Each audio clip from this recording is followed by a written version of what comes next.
the setup at the Staples Center wasn't necessarily like it wasn't like for profit. You weren't going to make money there, but it was a good place for you to kind of like market your idea, and we would have to staff it. But outside of that, I think it was pretty much like a wash, you know? So it's like basically like, I don't want to say free advertisement, but like great opportunity.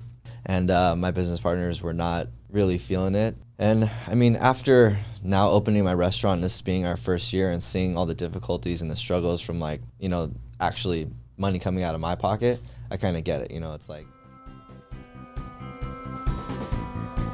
Welcome to the SGV Master Key, a show where you will hear personal stories of triumph over failures and how others successfully navigated the unique landscape that is the San Gabriel Valley.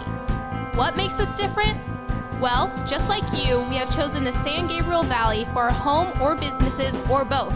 We believe it is the people and small businesses that make this community great, and we love to share their stories with you. We always encourage your questions and feedback, and you can find all of our contact information at sgvmasterkey.com. Here are the hosts for the show, Russell Mono and Scott Warmoth.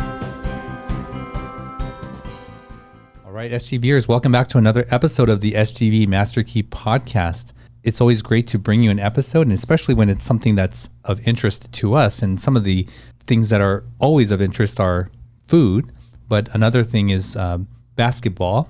You know, if you're a longtime listener of this show, you know that Scott and I both play basketball, and we play basketball against each other. And of course, you know, we both share a love of food. But before we get into our guests and our love of basketball and food together, I want to mention our partner with San Gabriel Valley Now, your source for city news, announcements, events, special savings, and everything SGV. Check them out on Instagram, sgv.now, and read the new SGV Now magazine on their website, sgvnow.com. Well, Scott, I don't know how long it's been since we've talked about our battles playing basketball, but, you know, we were just mentioning with our guests, we used to play one-on-one 3 times a week, right? Yeah, we did. That was out in Rowland Heights. Yeah, and then it sort of transitioned to Pasadena. And then, yes, right, and then we'd play in the park on Del Mar. Right. And, yeah, we'd meet there. We haven't played for a year, probably. You had a little injury. And it's just getting old. Well, yeah, but that did allow me to beat you that last time. We both went left-handed. Yes. Well, you know, if you're wondering why we're talking about basketball, there's a connection with basketball and our guest today, but also our last guest was a restaurateur, Tia Gladys, and our guest today is also a restaurateur and a basketball player. When I asked him how he wanted to be mentioned or referred to on the show, he just said the hard worker, and it's definitely him. He's my friend and a former teammate. I've played with him and against him, but now he's also a restaurant owner, and his name is Phil Ozaki. Welcome to the show. Hi, I'm happy to be here for sure. So of all those things, like when I look at you, I'm like, okay, we're gonna win. That's what I think of when I see Phil. If I'm like, I think, didn't you mention like you had the greatest comeback ever? Oh no, that was with Kenny Fan. Okay, that's right. Oh, yeah. You know Danny Wu? Let's see more faces. Kenny Fan. Yeah, I Oh, don't know. Anyway, what he was referring to was we were down 34-2. Down quite a bit. That's what, one basket? 34-2 at halftime, and we came back. But that's crazy. Anyway, so Phil, you are a chef and restaurateur, right? Yeah. What's the name of your restaurant? The restaurant's called Row Japanese Fusion, and it's in Sierra Madre. So the last time I met you or saw you, you were, I think, in Pasadena as a chef. Yeah, I kind of jumped around for a while until I ended up at Katsuya, and then after that, the pandemic hit, and I kind of started my own thing. So for those who don't know, Katsuya is not a small restaurant. No. You just sort of, that's a big time restaurant, right? Yeah, it was quite the undertaking. I think it was probably the biggest restaurant I worked at. It was actually the one in at the Americana, so it was 2 floors. Okay. It had 2 kitchens, 2 sushi bars, so it was quite the undertaking. So you were a chef there? Yeah, I got hired as like sous chef. There was no one really above me. I was working with a friend of mine who kind of got me the position, but he was there for probably like the first few weeks, if that, and then after that, they just kind of said go. Is Katsuya a chain? Yeah, they have a handful of them. I think they kind of downscaled, but they're part of a bigger restaurant group called SBE, and SBE does some nightlife work. They have like Hyde and like Doheny Room and some of the other like nightclubs in LA. Is it Katsuya that's in Hollywood, like next to the Pantages? That's Katsuya, Yeah, right? there's one at like LA Live. There's also like a Katsuya, which is different, but yeah, there's the one in downtown, and then there's the one in LA Live. I think there's one in Brentwood also. That might be the original one. And Okay. Then, So okay. That's how I know it, because I used to live in Brentwood. Okay. Yeah, I recognize the name, Yeah. definitely. And as I recall, it's on Wilshire, or maybe it's up on San Vicente. I'm not sure, but I've only been out there once. I don't know exactly what street it's on, but it's kind of like I think it has like two sides to it. There's like a bar side and like another restaurant side. okay. Yeah, so that's how I know the name. But you were the chef or a chef at Americana. Right. And how long did you do that? I think I was there for a little bit over a year. I think like throughout my career, most of the positions I've taken were probably about a year, which when you're applying for jobs doesn't always look good because it's like year. But I kind of had a tendency to kind of get bored or figure out the system, and then I kind of wanted to find something else to do. So how did you learn what you know? In terms of just like overall, I think it's just a cumulative of like the years that I've been doing it. Did you go to any kind of cooking school? Yeah, I did. Actually, I guess that was my college. So I went to 4 years of cooking school. I got my bachelor's degree. And I guess the technical is Culinary Management. Okay. But yeah, so I did go to school. And did you specialize in Japanese, or do they do that? No, actually, culinary school, they kind of give you kind of like a taste of everything. So like your first class is like intro. So they teach you like your sauces, they teach you stocks, they teach you, just basic things that you need to know to be able to cook. Knife cuts, julienne, brunoise, this and that. And then as you go through the classes, they kind of get more like specific. So they have like Asian cuisine and like, Latin cuisine and current cuisine and different types of things. So you cook through all the different, I guess, cuisines, but they tell you when you graduate, like, you're not a chef, So it's like, okay, what does that even mean? Like, I took all this school, but now that I graduated, I'm not a chef, like, so it takes time to actually understand what that means. And what does that mean? I think it's kind of difficult. I think it's just a matter of experience and just confidence, because there's so much to it. There's so many different kinds of food. There's so many different things. And like, even chef is like, I think it's all part of like what they call like the kitchen brigade, or like the French hierarchy cooking system. So like the whole sous chef, executive chef, that's like a part of like a French system. So like even Japanese, there's not like a sous chef, all these other, there's like a sushi chef, there's like, prep cooks, but those titles like sauce cook, all these different prep cooks, that's all like French. So they kind of teach you that, and that's how they train you. But I mean, the title chef is just kind of like, I don't know, I guess eventually you give it to yourself. It's something you earn. Yeah. It's like you don't get an MBA and that means that you're the manager of a company. Right. It So just yeah, eventually maybe you will kind be. of fits but yeah. Right. Well, this show is to offer listeners an in-depth look at the background, the life of people who make up this community. Let's go back, if we can, to your childhood. Like, where did you grow up? I actually grew up here in San Gabriel Valley. I was in Arcadia. I think I was born in Pasadena, so I went to elementary school in Pasadena.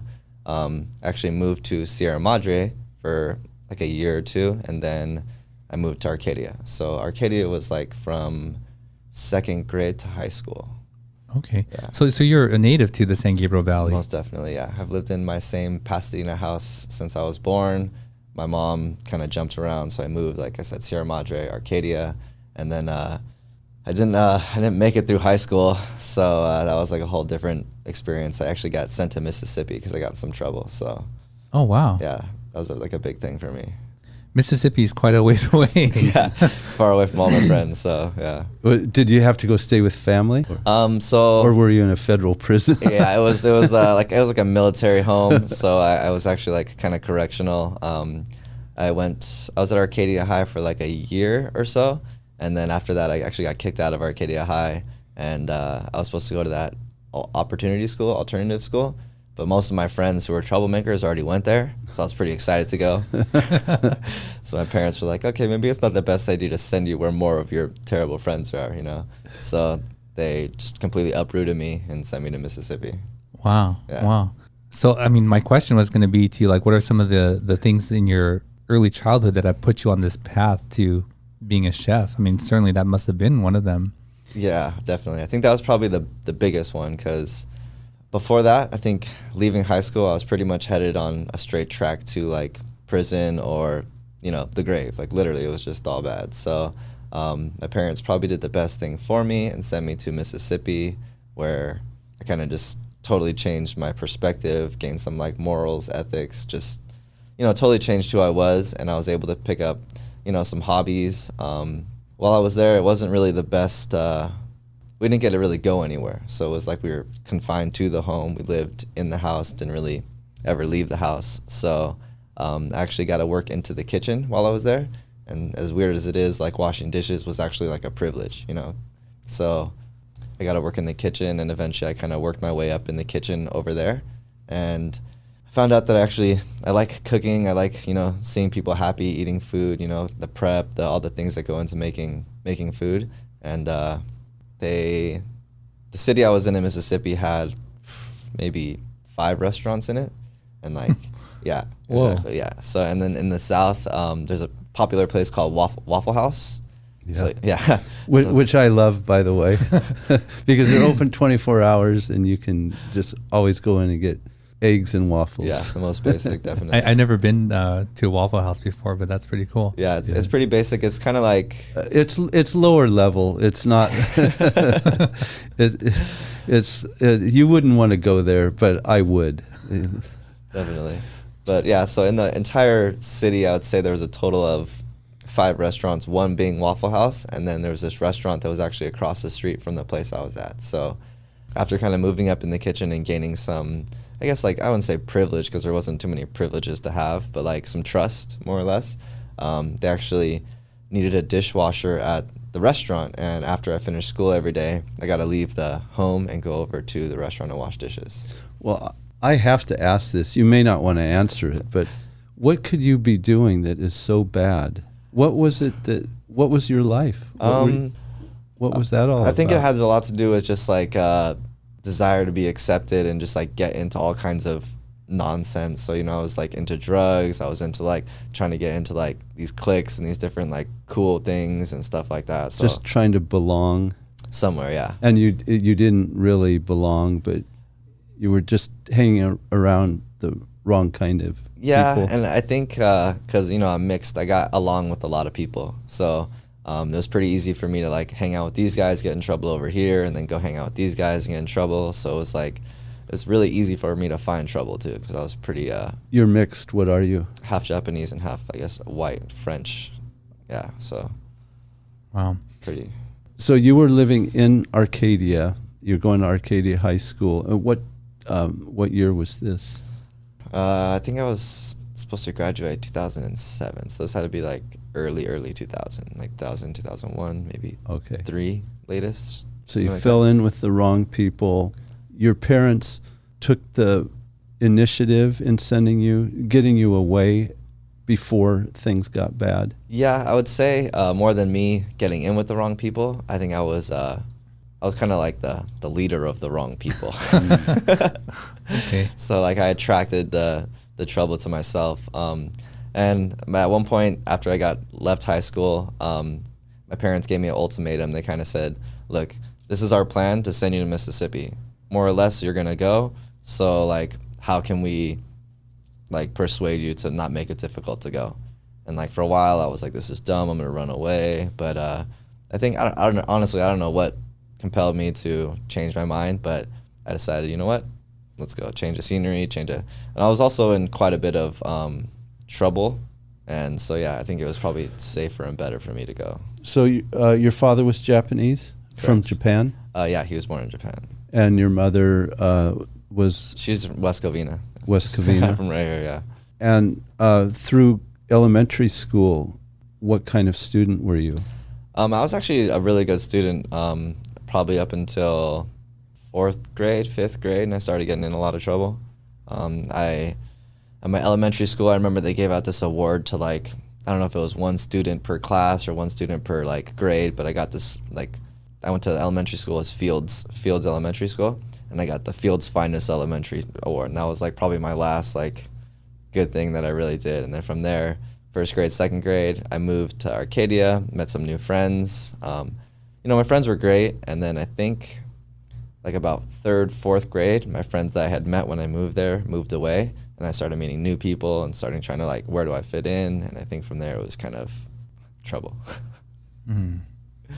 Yeah, I don't typically think of Arcadia and Arcadia school districts as where there's trouble, but there's trouble everywhere, right? For sure. If you look for it, you'll find it. So in Mississippi, you sort of caught this spark of cooking and feeding people and making people happy. I'm curious, where did the basketball start in your life? Basketball was pretty much always part of my life, I think. I remember being pretty much as young as I could walk. I was in a church league in the very beginning. I think it was kindergarten, 1st grade, and 2nd grade. I think one of the first conversations, my dad was coaching us, and I remember him at halftime, because in the like kindergarten, 1st grade, 2nd grade league, he told you're allowed to like travel, just run around with the ball, right? And we were losing by a few points, and he told me and like one of my teammates, he's like, you guys know you're allowed to travel and double dribble and like and we were both like, what is that even, like, I don't understand. Is that what is that, like, just run with the basketball? Isn't that football? So like, yeah. And so I think after that, I never really played like organized basketball in like school, because my grades were never, like, I would make the team, but then I never had the grades to be able to play, so I always sat on the bench. So, but I always played out at the park, so most of my basketball time I met friends and hung out at the park. So like, I was like as opposed to like a gym rat, I guess I was like a park rat. What park were you hanging out at? The one for me was First Avenue Middle School here in Arcadia, actually. Yeah, I guess in Arcadia, yeah. Wait, so I'm just learning this about you now. So all of your skill is just self-taught at the park? You never were coached under any organized team? I did play with Darren's dad for a little while in the, I guess, Bruins? the Bruins team. I played there for like a couple of years, but those guys always seemed like so. Same thing. I rode the bench because Darren was good, and all the other kids were really good. So, I mean, I think you're just as good as Darren. No, I mean, Darren's also really good. I think Darren, yeah, but at that time, I don't know. Maybe I was just, for whatever reason, I didn't ever play. So then I was like, if I'm not gonna play, I'd rather just go play by myself. And then I think one of the biggest like pushing factors for me was I would go out Sundays with my dad. And he would get us McDonald's, and we would sit in the car, and then he would play basketball while we ate our McDonald's. And he would obviously play with like adults, and they would never let me play because I was like too little. I wasn't any good. So at the end of the day, when everyone was going home, like, and they needed like, it was like 3 people left and they needed 1 person, then I would be able to come out like, and play. So I think that really, starting there and wanting to be able to play like all day and be able to play like not just the last 30 minutes with, whoever's left, I think that was kind of like drove me to want to get better. I've described your game to Scott a little bit, and I'm quite certain you could play and start, for a college team, and the tenacity that you have on the court is just like unreal, right? I mean, in addition to your skill, but now I sort of see, like, would you describe that you play with a chip on your shoulder? I mean, you have this. Yeah, I definitely have a strong desire to just compete. So it's like, win, lose, I just want to compete, and I want to play hard and like contribute. So I don't want to just be someone who's like, because when I would go play with my dad and I was just like the last one, I was just kind of a stand-in, So then in order to be able to play, I had to prove that I was worth my time on the court. So I think that happened quite a few times, when I eventually did get to tryouts and different things. A lot of the kids who were playing, their parents were kind of already in the system. So it's like, oh, he's definitely going to make the team. He's definitely going to make the team. His dad is whoever. So my dad wasn't really part of, that inner circle. So if I wanted to play, I wanted to be part of it, I had to actually like show that I could play with these other kids. So you always had to prove yourself. Yeah, a little bit for sure. And is that true outside of basketball as well?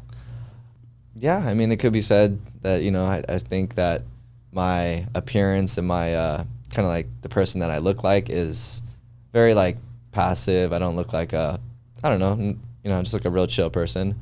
But I feel like my attitude towards things, I have a strong desire to, succeed in whatever it is that I'm trying to do. So whether it's, work out, I try to stay, consistent. Whether it's play basketball, I want to be competitive. Or I think in the food industry too, like part of it was when I started culinary school, a lot of people were dropping out. So by my second year, my associate's program, of the maybe 50, 60 people that I started with, there was maybe like 12 left, right? And then going into the bachelor's program, of those 12, a few of them, most of them didn't start the bachelor's program, but I was probably one of two that I probably started with and then finished with. So where did you go to school? It's called the Art Institute in Orange County. So it's just like encompassing, I guess, all arts. So they had like design and like computer arts and all kinds of different stuff. Wow.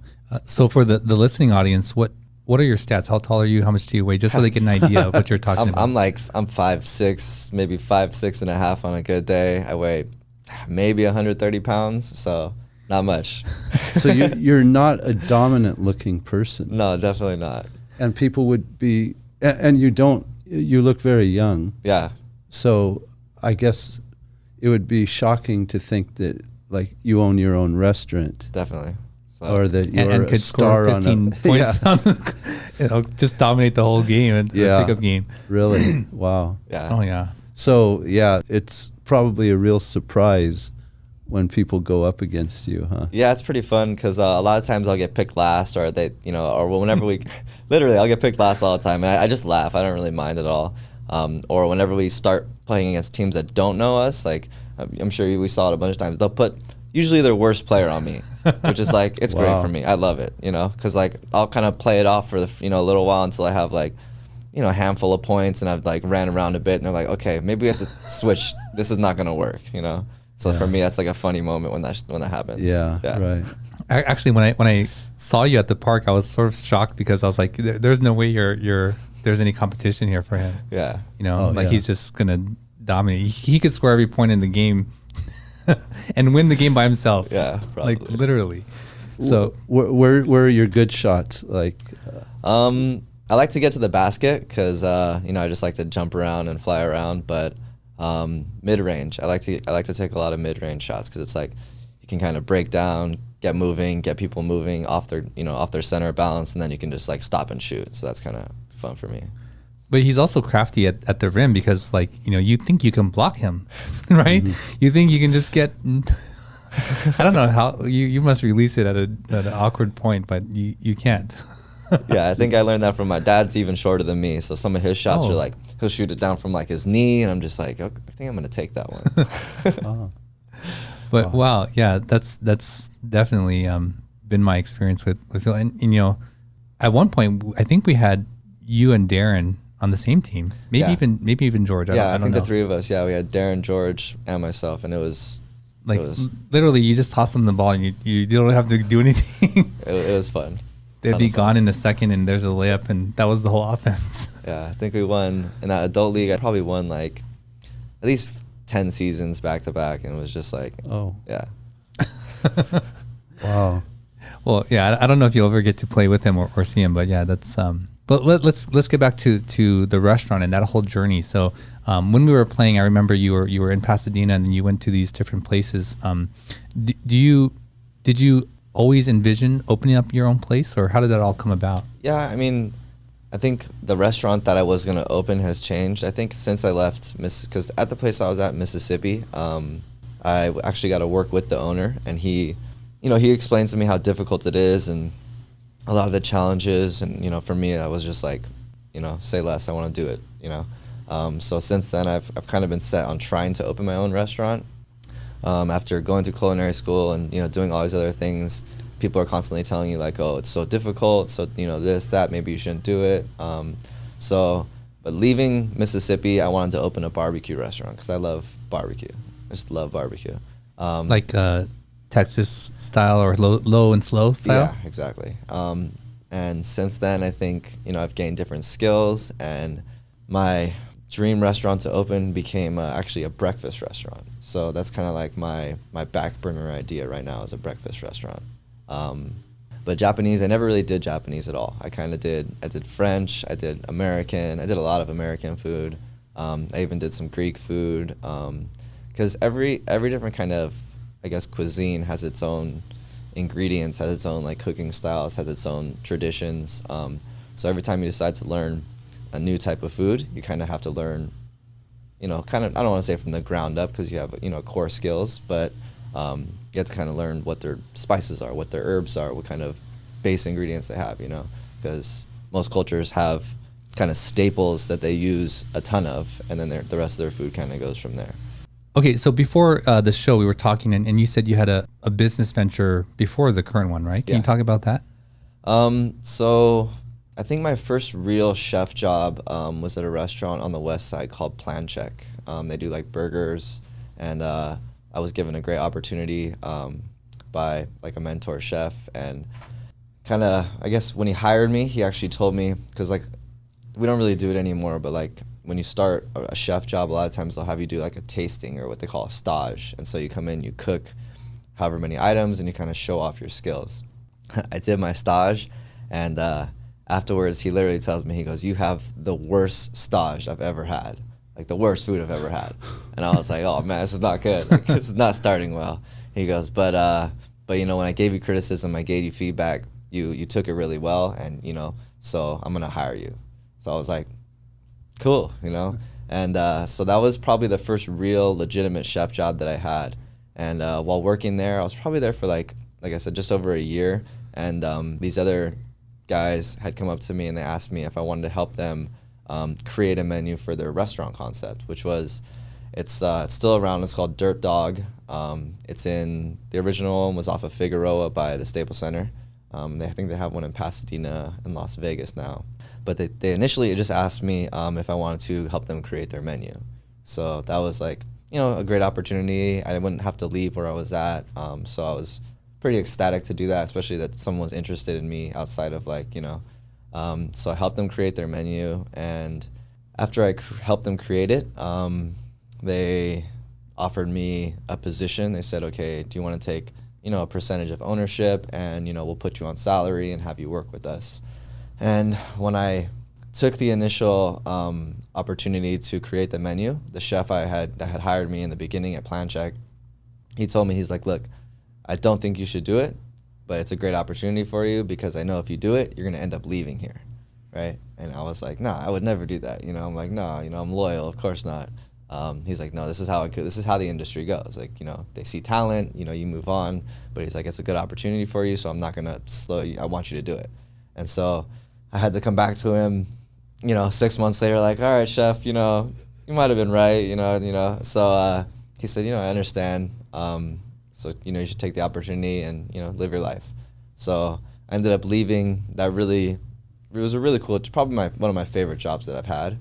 And I went with them to open this restaurant. And one of my, I guess, like the things I said when I signed with them was, I said, the menu that I gave you guys was not a menu that I myself would want to put out.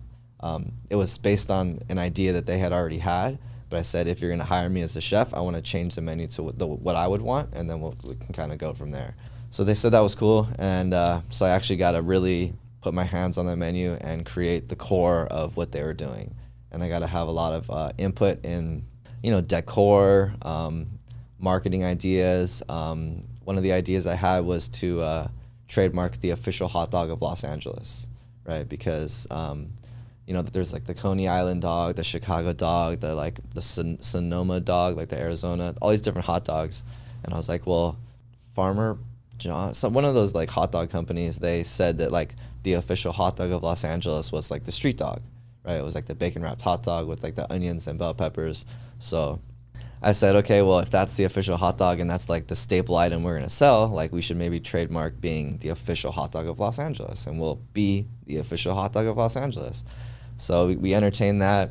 We went back and forth with the attorneys, and we actually got that done. So that was pretty cool. And then, is it called the Dirt Dog or Dirty Dog? Dirt Dog, like yeah, just Dirt Dog LA. And And then after I did that, I was going to a lot of LA Galaxy games. So I thought it would be cool since we're the official hot dog of LA and the Dodgers have the Dodger dog, you know. I was like, well, and I think the Lakers were like way out there. I didn't think it was possible for us to get to the Lakers. So I was like, yeah, you know, let's see if we can maybe sell the official hot dog of LA at, you know, the LA Galaxy, the StubHub Center. So we talked to, my brother had season tickets. So we talked to the person that sold him season tickets. They got us in connection with like the vice president of like, I guess, partnerships of some type, something like that. And before long, they were kind of they were hooking us up with different things, and they were like, you know, adamant about getting us in there. And my business partners felt like maybe it wasn't the best idea. We didn't have the resources, this and that, but I was really like, this is a really cool opportunity. And from there, it was actually, I think the owners of like the company that owned the LA Galaxy was AEG, and then AEG was also the company that owned the Staples Center. Right, so they were really trying to get us into the Galaxy, and I was getting free box tickets to go to Laker games, and they were hooking me up. So that was like, yeah, I mean, like it went from, you know, this idea of the official hot dog of LA to like, and Dirt Dog was literally down the street from the Staples Center. So my contact would, you know, he'd text me like, hey, I have box tickets this evening to the game. Do you want to go? This is like a dream. I'm like, what? Like, really? Like, I've been to only maybe 5 Laker games my whole life, you know? So I'm like, this is, and the whole, I didn't know what a box was. I didn't know what it entailed. They're like, bring as many friends as you want. And I was like, this is like, I don't even have enough friends to do this. But, so, you know, I got like 4 or 5 of my friends, and we went to go check out this box, and it's like, you walk into like, it's like a hotel room door, you know? It's like, what is this? You swipe your card or whatever, you open it up, and it's like, it's just like a hotel room, and it's like oversees the court. And it was just like a dream, and I was really into it, but my business partners didn't feel like it was a good idea, because like the setup at the Staples Center wasn't necessarily like it wasn't like for profit. You weren't going to make money there, but it was a good place for you to kind of like market your idea, and we would have to staff it. But outside of that, I think it was pretty much like a wash, you know? So it's like basically like, I don't want to say free advertisement, but like great opportunity. And my business partners were not really feeling it. And I mean, after now opening my restaurant, this being our first year, and seeing all the difficulties and the struggles from like, you know, actually money coming out of my pocket, I kind of get it. You know, it's like, these are all ventures that you don't know what the outcome is going to be, more money you got to put in, more, you know, investment. So I guess I can empathize why they didn't think it was the best idea, but I was like ecstatic over it. I thought it was super awesome. So after like the first just over a year of being open, you know, it's a hot dog restaurant. So it's like, you don't go eat hot dogs every day. You definitely don't go eat hot dogs like 2-3 times a week, you know? So it's like, I maybe get a hot dog regardless of how good they were, you know? And we were doing all these things to promote like, are we better than Pink's and this and that, and comparing ourselves, and people were like pretty much unanimously like really liking our food. So that for me was like kind of validation that the time I had spent and the things that I was doing were really, you know, worth something. And with the restaurant not making a ton of money, people not, you know, coming back all the time, we were slowly getting repeat people. But like even me, myself, I was hesitant to like invite my whole family in, because I'm like, what am I going to feed them all hot dogs and kill them all? You know, it's like, so yeah, over time I don't want to say we got into it, but, you know, there was just complications with, you know, I'm here, you know, we're losing money. So eventually I left. I kept my percentage of the restaurant, and I went and just took another job, because I was like, if I can sacrifice my salary here, we can like probably make that go further, and then I can go get another job, because it's not too hard for me to get jobs. I was very familiar with getting jobs. So yeah, that was kind of like the part where I kind of departed. And from there, I got a job out on the west side. So I was driving from Arcadia, Pasadena to the west side every day. And that drive is, you already know, is not, Jeez. Yeah, it's not the most fun. And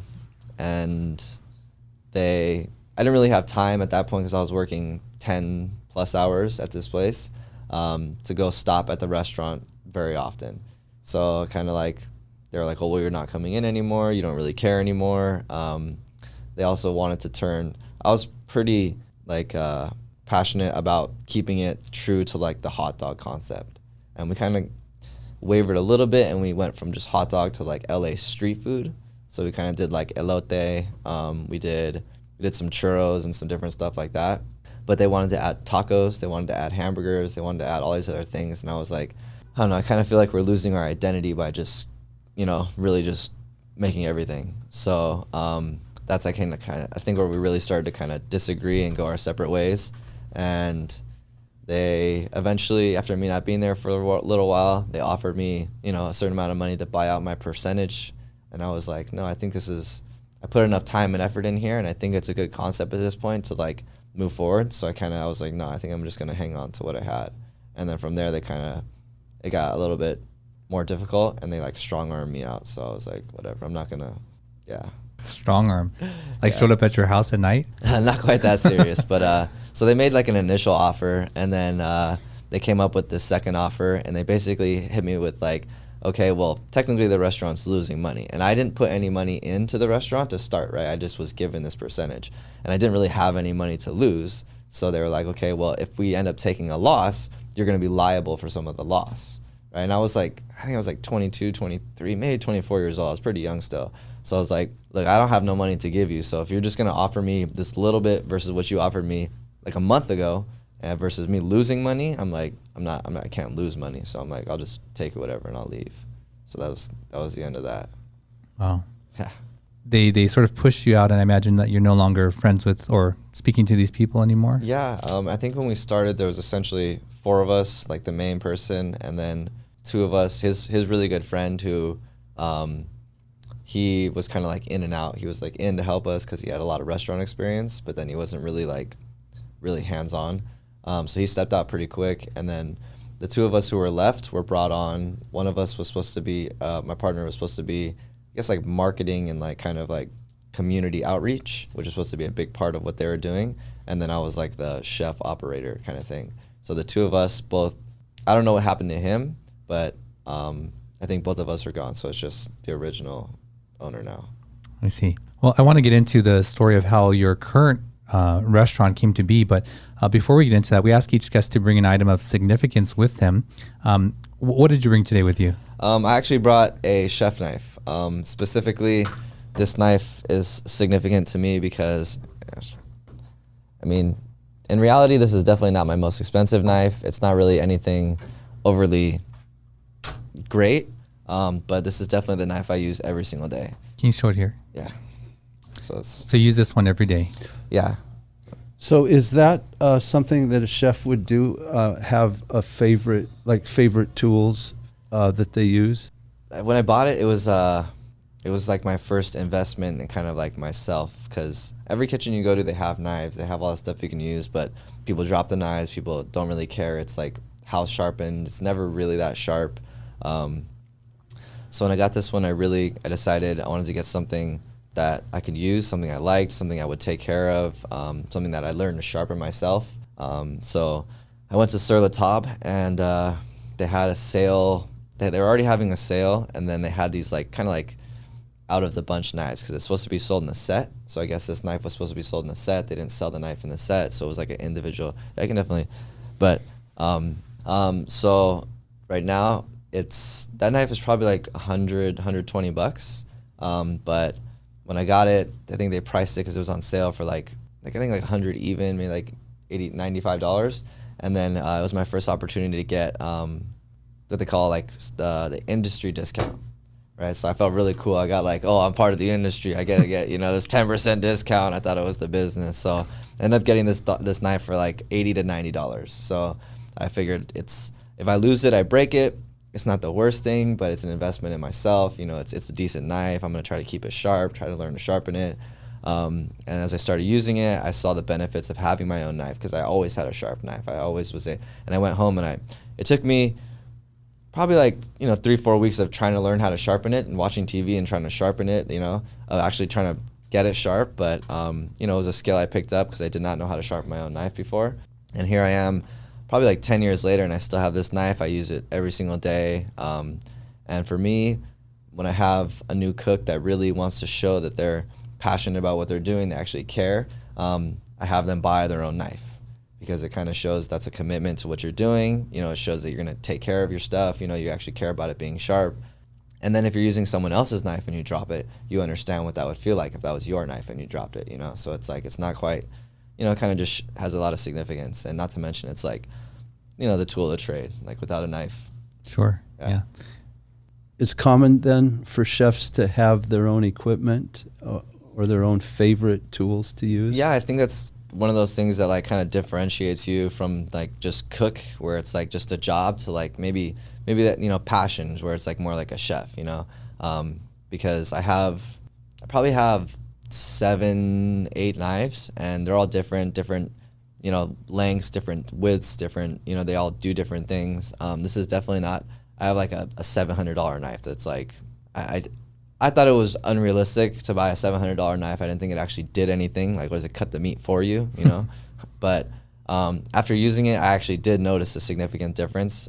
So that was pretty cool, but I'm not gonna buy another $700 knife, you know? Do you let other cooks use your knives? Yeah, if you have your own knife, and I've seen that you take care of your knife, I'll definitely let you use my knife. It's not like, you know, I keep my really expensive knives put away because there's no real need for them unless I'm doing a show or I'm like, you know, a private event or something and you really want to like show off or something.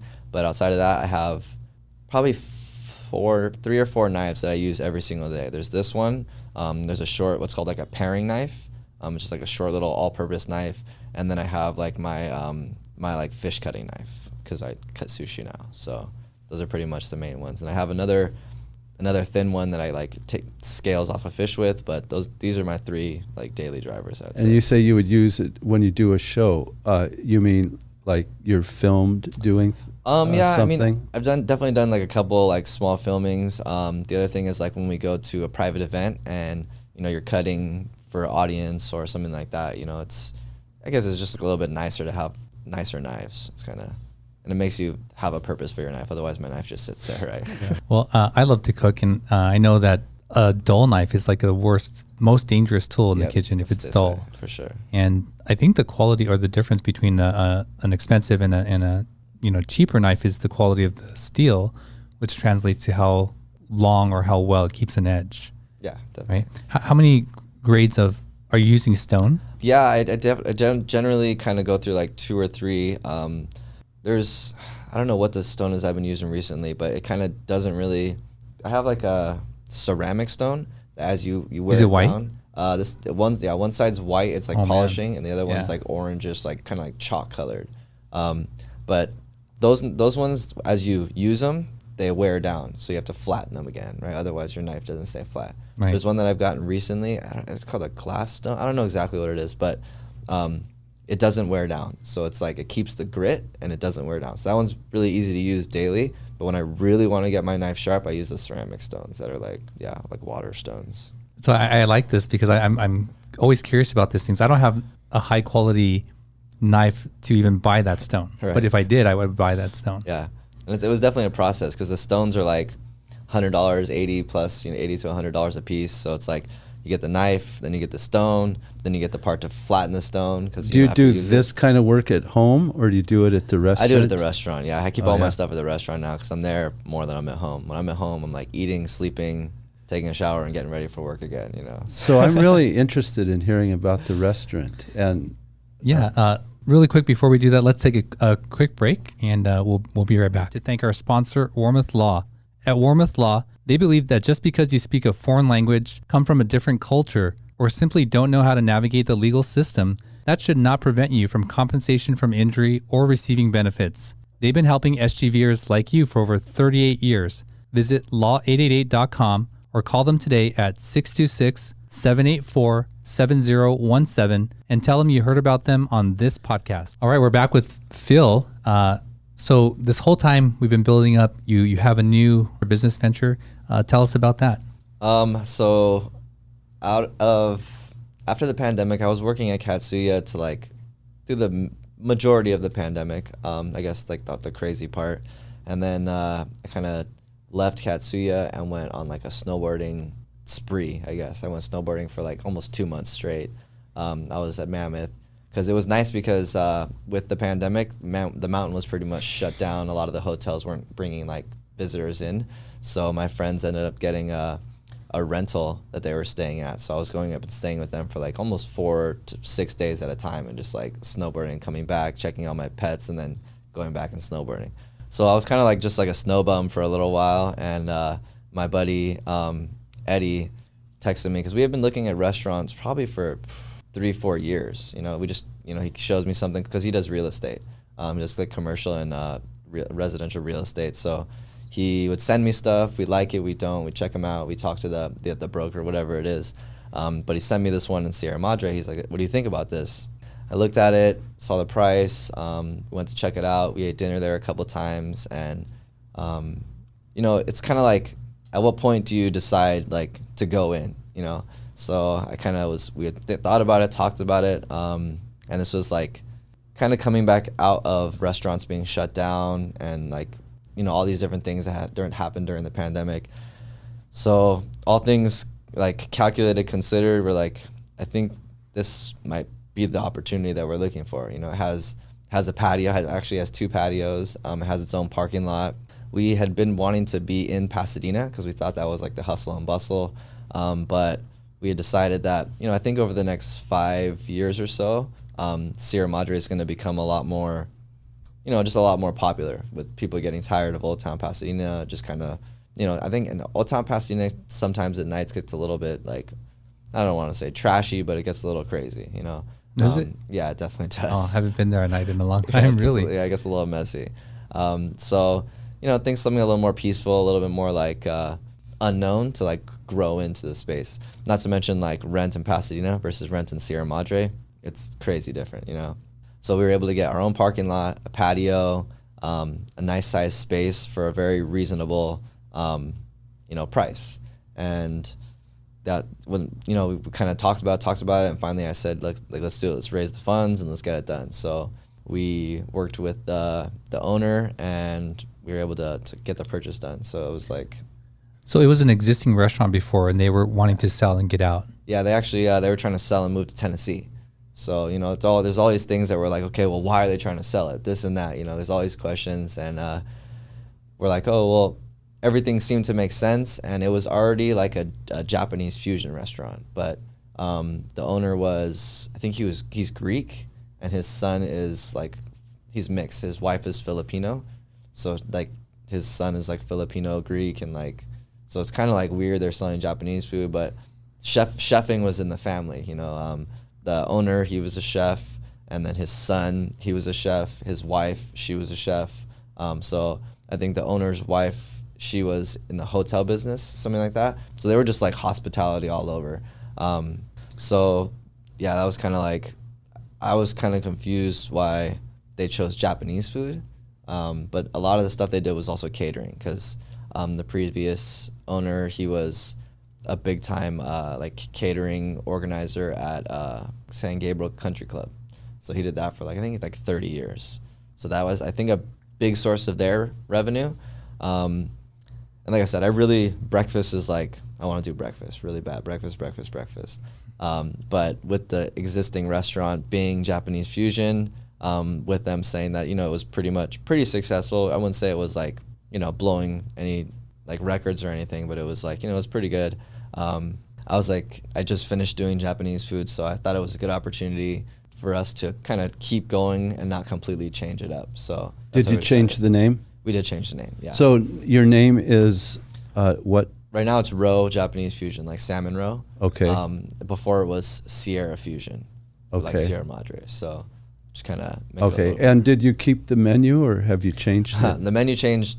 Initially, we were going to keep some of the menu items, but I was not a big fan of their fusion. Their fusion was like, they had tacos, they had sushi, they had duck, and they had like risotto. So it was like all over the place, For me, it wasn't really like a cohesive fusion. It was more like, we have tacos over here, we have Japanese food over here, we serve them in the same place, so it's fusion, So I decided to really just take it and revamp it and do, put my own twist on it. So we pretty much changed everything. There's no items that they sold before that we still have.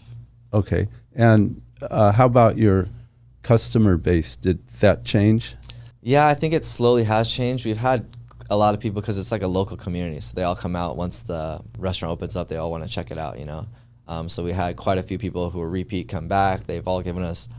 I don't think we've had anyone say that it was like a downgrade from what we had. Right? They said it was as good, if not better, than what was there before. But we've definitely drawn in a whole different crowd of. A new crowd. Yeah, significantly different for sure. Did you change the interior or exterior? Yeah, we made a lot. Huge change. Yeah, it was. I think before it was kind of fit the Sierra Madre, like kind of. Oh, rustic. Yeah, maybe. Definitely. Mountain community. Right, and now it's kind of a little more upscale. We modern. much more modern. Yeah, we have this really cool wallpaper that we flew in from Italy. That's probably like our big, people love the wallpaper. Like they come in, oh, is this wallpaper? They touch it. It's like, is this painting? So that's like a big draw. So did you shut down for a time? Yeah, we were shut down for probably about 4 to 6 months coming out of the pandemic. Kind of like when indoor seating became allowed again and those things. So like right when that happened, we opened our doors again. So when did you open? Our first... We did like a soft opening, like an unannounced opening in, I think, August of last year. And our first official like grand opening day was September 10th. So almost a year. Yeah, we're going on our first full year. Right. Survived it. And so what's it been like? It's been insane, you know. It's just every day something different, whether it's, I had never really started my own business. So everything from like, you know, what you're dealing with, the California Department of like taxes and everything, like you're dealing with this, whether you're trying to like register your name with the state or whatever, you know, you're trying to hire employees, you're trying to follow, oh, there's this new, if you have this many employees, you have to have like a what's it called, retirement plan, all these different things, you know. So I'm just trying to stay up to date with that. We also have a full liquor license, so you know, dealing with the ABC for the first time. Trying to create my own entities, trying to, you know, register DBAs and all this different stuff was the first 4 or 5 months, getting insurance under the right things, because when we started, we also had a food truck. So that was like a whole headache of trying to get like, how do you insure a food truck and this, because it's auto insurance, but it also has all this other stuff. So, and then we were also trying to we sold alcohol, because we have 2 types of licenses, one that allows us to sell liquor on premise and one that allows us to sell liquor off premise, right? So it was like, getting coverage for all these different things, also closing off the end deal with the purchaser. So it's literally like in the beginning, the first 6 months I was just trying to like just keep everything in line as best I could. You know, it was never correct. Nothing was ever. There's always things that were sliding away. And how about the food side of it? Because that would be more your passion. And did you create a whole new menu then? Yeah, that was part of the chaos. You did it yourself? Yeah, the part of the chaos in the beginning was creating this menu. And, you know, I think we've had quite a few people say like, oh, the menu's very limited and this and this. But, you know, I just got out food that I felt confident about and that we could, you know, produce on a regular basis. Because what are, say, 5 things on your menu that you would recommend? If I had to recommend, we have a steak fried rice, I think is probably one of our most sought after items. It's very unique in that it's not just like what you would picture fried rice. It has like an egg drop soup on top of it. It has demi, which is like a French steak sauce on it, and then it has like a pile of these fried onions on it. So wow, that sounds good. Yeah, it's pretty different. You've used all of your historical your education as best I can. If I think about it and I think it fits, it definitely I add it on. We have a baked mac and cheese that's pretty unique. I took a recipe from it's a crab baked mac and cheese, but I took a recipe from Mississippi that we used to make crab bisque, and I make crab bisque. You mix it with the macaroni, and the cheese isn't even in the thing; it's just on top. So that item has been pretty. When people don't expect it, but when they eat it, they're very like surprised, like, wow, this is actually much different and better than I expected. We do have, in the beginning, we started with like sushi, we had nigiri, we had sashimi, we had cut rolls, we had all this stuff, but that's not really what I've been doing for like my whole career.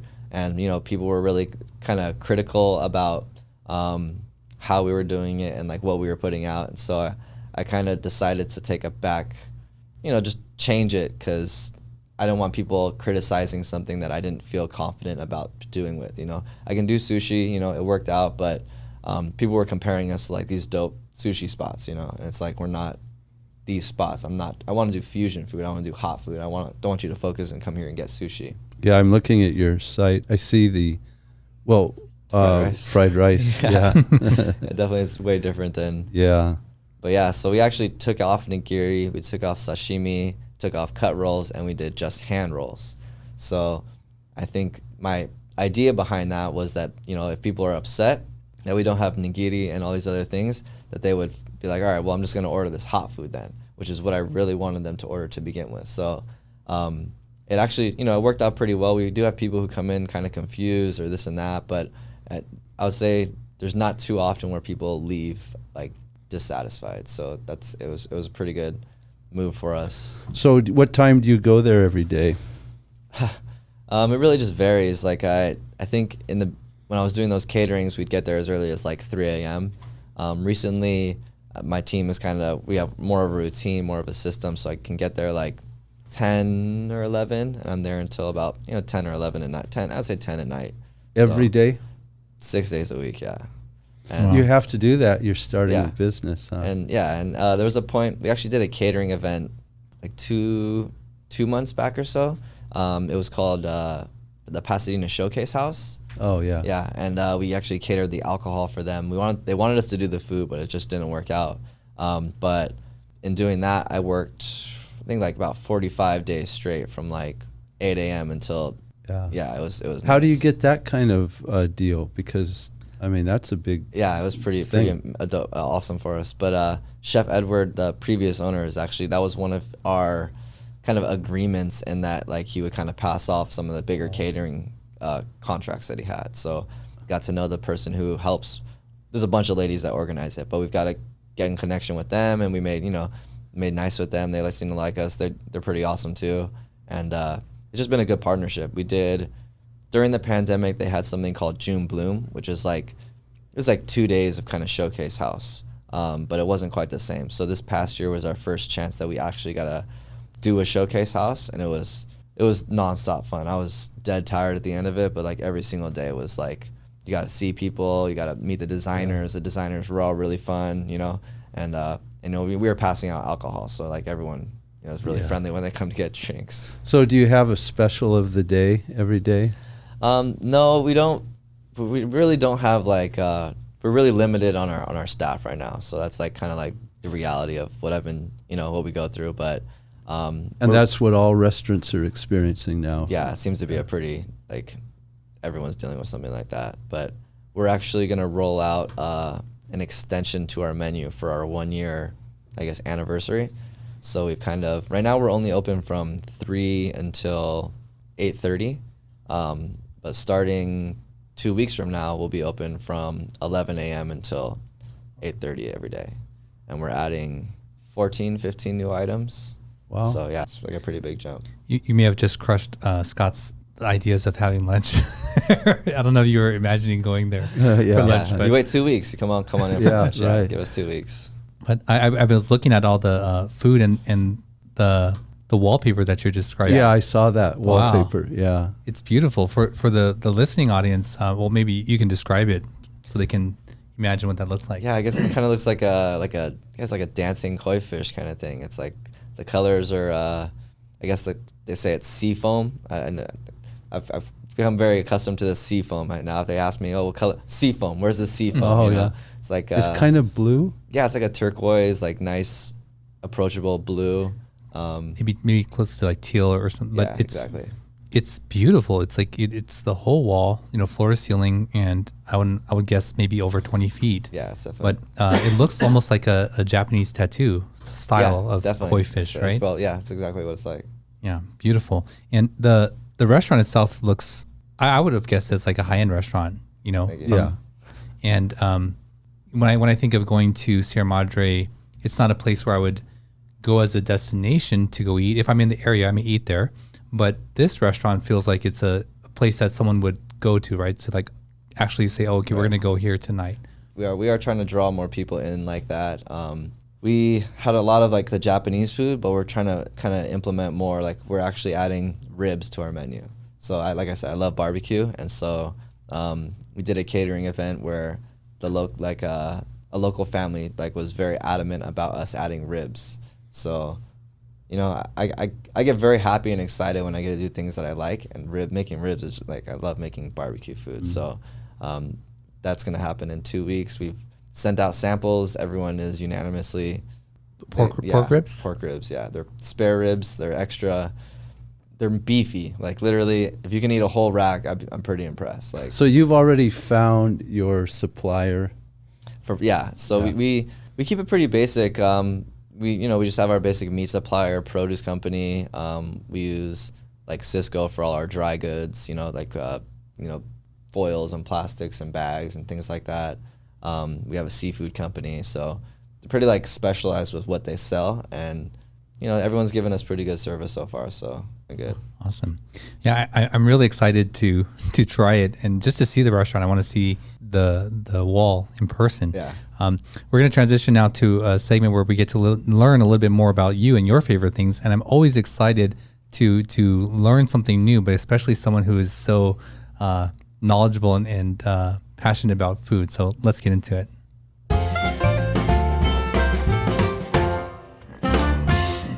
Yeah, Phil, we like to talk about the SGV3, and this would be 3 of your favorite places, destinations, experiences, etc. And soon, a lot of people will be saying Ro Japanese fusion when we ask that question. But for a long time, I mean, your whole life, Pasadena resident, what are your 3 favorite things that come to mind?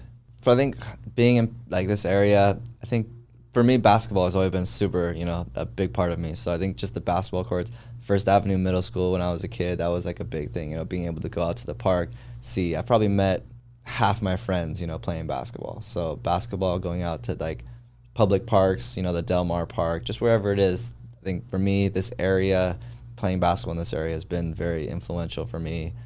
So specifically First Avenue Middle School, but they shut it down. They did all these things to it, but that was like had a big impact on me growing up, and even like obviously to today carried on. Oh, you can no longer play pickup there? It's gone? So they had, every night they'd turn the lights on. They kept the lights on till like 9 p.m. So even like when I was young, we'd go, leave school, leave at like, get to the park at like 3 o'clock, and then we'd play from like 3 o'clock till lights out, wow. Right? So like, and then we have all these different things. We made a joke where if you could win 10 games in a row, we called it like dynasty. So you like created a dynasty for the night. So like, try to put the team together early in the day and like, win 10 games. But you couldn't always play 10 games. Sometimes you get like 7 or 8, but like those nights where you got 10 games, it was, it was like pretty fun. So I think that was for me one of the really memorable places and things that I had a lot of memories here in San Gabriel Valley. I mean, like I don't know if it's supposed to be actual like places, but my home for me, just the San Gabriel Valley itself and my house in Pasadena is like, I was born there. I've seen the area change a lot from where it was very run down. And you live in East Pasadena near Colorado Boulevard. Exactly. And Yeah. And it was a pretty, I don't want to say it was like a rough area, but there was, the strip of Colorado right there was a lot different than it is right now. It's become much nicer, much cleaner. But just living in that part of Pasadena, I think I've been able to see just the whole city kind of develop and grow over the past, 30 years, where it's like, because I started in that house and I remember what the area was like back then, and fast forward 30 years and it's like, I'm very excited to see where the San Gabriel Valley is kind of like going, and like, It's just really bloomed in I moved to Pasadena in 1995 or 94, something like that. And just what has happened in those almost 30 years is incredible. It's awesome. The way it's just become a fine city, Definitely. A wonderful place to be. But it always had all of the great resources and institutions. Yeah, but I think the history was pretty awesome too, because it's been around for a while. Arcadia's been around for a pretty long time too. So yeah, it's awesome to be here. So even when I used to live in Mississippi, I would think back to like of all the places in LA to live, like it's pretty awesome to be in like San Gabriel Valley. So it's like pretty special. Yeah. So how about, can you come up with one more? You know, a lot of the restaurants, I would say, places to go have changed over like, you know, the years. But I think, I mean, Arcadia itself, the mall, I like the places like the Arboretum, Huntington Library, places like that where you can kind of escape LA, or even like the hikes like Eaton Canyon, you know, the trails, Mount Wilson. These different places that you can go are just, for me, it's like an escape from where we're at, LA. You know, it's like LA is so busy, it's so hectic, and for us to be able to go to like the Arboretum and see all this nature, or just go hiking on a trail, you know, it's like it's pretty unreal to have that this close to where we are as well. So those are pretty and I do backpacking, I do camping, so that's all like very close to me as well. Yeah. You're real close to Mount Wilson Trail now. Oh, it's it's unreal. You should see some of the signs in Sierra Madre where it's like they have one in actually the only place in town. They have a picture, and it's the trailhead to Mount Wilson, and the attire that they're wearing to go. You can see them; they're headed up the trail, but they're wearing practically a full suit. Yeah, like you're going hiking wearing. Really, this women in petticoats or whatever. Exactly. I'm just like, this is so strange. Like I'm wearing like basketball shorts and like, you know, my hiking shoes to go. Because you're here, I wanted to just maybe go through some rapid fire questions related to food and get your thoughts, because I want to check. So best place, I'm interested in your best place for pho. Pho, you know, Golden Deli is great. Okay. You know, we jump around. I sometimes try to stay away from like the super main places. I haven't gone out for pho in a while. I usually get pho when I'm hungover in Vegas. It's like a pretty common place for me. But yeah, Golden Deli is solid. Yeah, definitely. Hainan Chicken. Oh man, I really don't eat Hainan Chicken that much. Is it Phoenix? I think it is Phoenix that has pretty good bakery. Hainan Chicken. I think it is Phoenix that has the Hainan Chicken. That's pretty good. What about sushi? So this is all in the San Gabriel Valley. Yeah, definitely. So I'm gonna give a shout out because there's a restaurant called Kyo in Arcadia, and the same family actually owns Opus, which is down the street as well. And I think it's Opus. It's in on Baldwin. Yeah, exactly. So it's owned by the same couple. So you'll kind of see the same sushi chef back and forth. It's not like, you know, change your world, but I think it's consistent. It's approachable. It's never overly crazy where you have to wait like forever, because if they basically use the same fish, the same sources. So if like this one's too crazy, you can go to the other one. And you know, they have some pretty good stuff. They have very high quality fish. So I think for me, that's a pretty staple, and their prices are very reasonable. So that's a staple for me. Okay, last one. Is there any place right now to get good barbecue in the San Gabriel Valley? That's funny. Because I don't think Dick's is not for me. It's not. Yeah, it's pretty basic. You know, I think Gus's sometimes when I go, it's like, sometimes it's good, sometimes it's not. But I think more than like one spot that has everything, I think you have to kind of shop around to get like, do you want brisket? Do you want, you know? But for me, I think that Houston's has some pretty good ribs. Wood Ranch had some I used to love Tony Roma's when Tony Roma's was on Huntington. They've closed down pretty much everywhere, haven't they? Yeah, every one of my birthdays I would go to Tony Roma's. There used to be a great place in Pasadena called Chicago for Ribs. That was pretty good. Oh, it was so good. Better than Tony Roma's. That's unreal. Yeah. Well, Phil, thank you so much for coming on this show and sharing your story, especially the background with the basketball and going to Mississippi and the whole experience of your food journey. Thank you. I hope the listeners enjoyed this journey into you and the restaurant. Tell the listener where's the restaurant located and how can they get in touch with you? The restaurant is in Sierra Madre. It's on Sierra Madre Boulevard. It's just west of Baldwin, maybe like 3-5 minute drive. If you know where the only place in town is, that it's literally next door to the only place in town. If you're looking for us, I'd say make a reservation online. That's probably the easiest. If you want to contact us, you can always shoot me an email. I get them all at it's admin@rowfusion.com. I check all those emails, and then otherwise the phone number at the restaurant is pretty reliable too. What's the phone number? It's 626-921-0198. And do they call in for a reservation, or can they do that online also? You can do reservation online, or you can call in. Either way, whatever's easier. I think online sometimes can be a little finicky, so make a call or whatever. And you guys are on Instagram as well. Yeah, we actually essentially in my group, I guess we have a couple partners. It's not really like the one who helped me find the business, Eddie. He's like my longtime friend, and then we also have a marketing gal. Her name's Brittany. So she owns her own marketing agency, marketing agency called Good House, and she does all of our Instagram, all of our kind of like Yelp updates, pretty much all of our updates for that stuff. So I think our Instagram page is, sometimes I feel like it's more professional than I feel like sometimes, but it's really well put together. It is. It is really nice. Yeah, I saw it. So, all right. Well, there you go. I hope you check out Row Fusion in Sierra Madre. I'm definitely looking forward to checking it out, and especially when you got the ribs there. Yeah, definitely 2 weeks. So check us out. Oh, the ribs will be in 2 weeks, Yeah, not 2 just. weeks. We're gonna unleash everything in 2 weeks. So Okay. we'll have the full menu. Okay, awesome. Well, there you go. There's another episode, an in-depth look into one of the people that make up your community, the San Gabriel Valley. Again, you can reach us at sgvmasterkey.com. Email us at info@sgvmasterkey.com. And don't forget to like, share, and subscribe. And we'll see you again next week. Thanks for checking out another episode of the SGV Master Key. You can find the full back catalog of the SGV Master Key at sgvmasterkey.com and wherever you get your podcasts. This show was produced and edited by Russell Mono and Victoria Allers of Kind Monster Productions. Thanks again for listening or watching. We'll see you again real soon in the next episode.